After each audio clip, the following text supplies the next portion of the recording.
Hi everyone, and it's Julie from Totally Holistic Health, and welcome to day 9 of our Power of the Breath.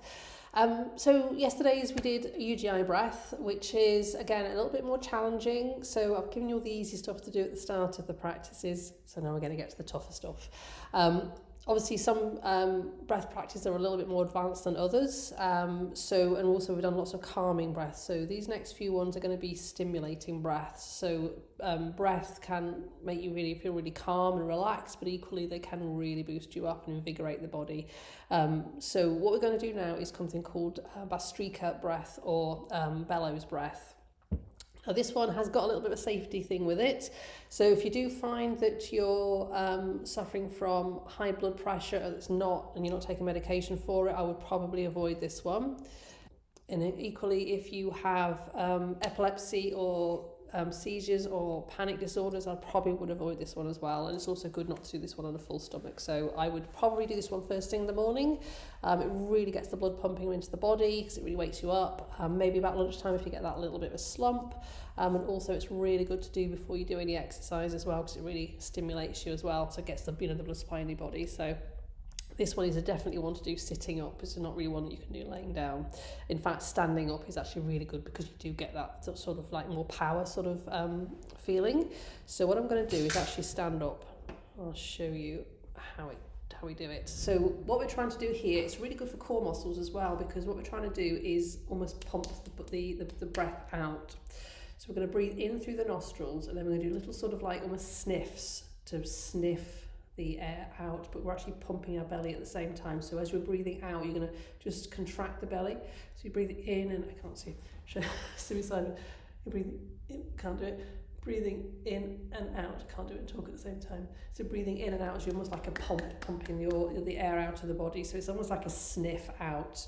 Now it can make you feel a little bit breathless when you're doing it for the first few times. So what we tend to do is maybe do like breathing in and then do like 10 sniffs or pumps the first time round, then just allow your breath to come back to normal. And then when you feel ready, breathing back in through the nostrils, pumping out maybe to about 20. And again, let your breath sort itself out. And then when you get to, a little bit more use, maybe sort of sniffing out to 30, because it is going to be quite challenging. So again, if you start feeling a little bit lightheaded, if you find it's not for you, that's absolutely fine. You can just keep it to 10 breaths if you want to as you're pumping that breath out.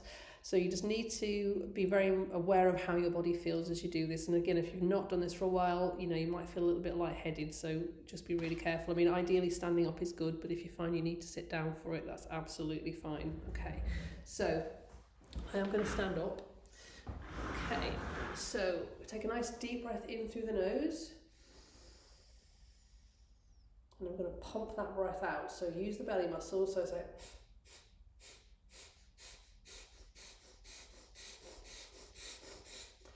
And maybe done your 10. It feels really, probably really uncomfortable doing that with a blocked out nose.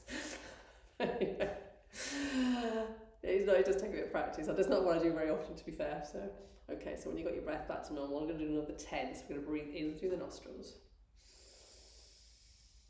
Fill that belly up with air and then pump it out.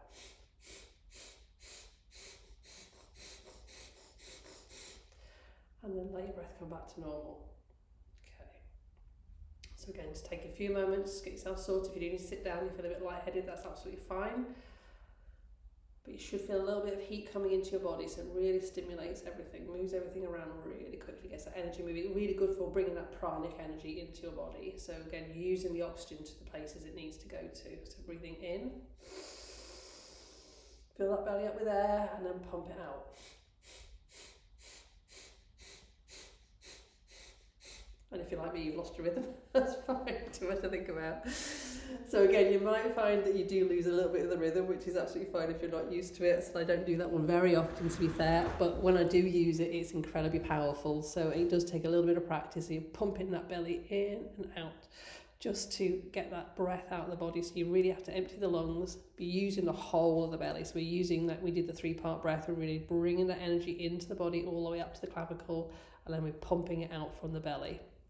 Hence the reason why it's called a bellows breath. So I will leave you with that one. It is a little bit more a challenging one. So yeah, any comments on that, I'd be really interested to hear them. So anyway, until tomorrow, Take care. See you then. Bye.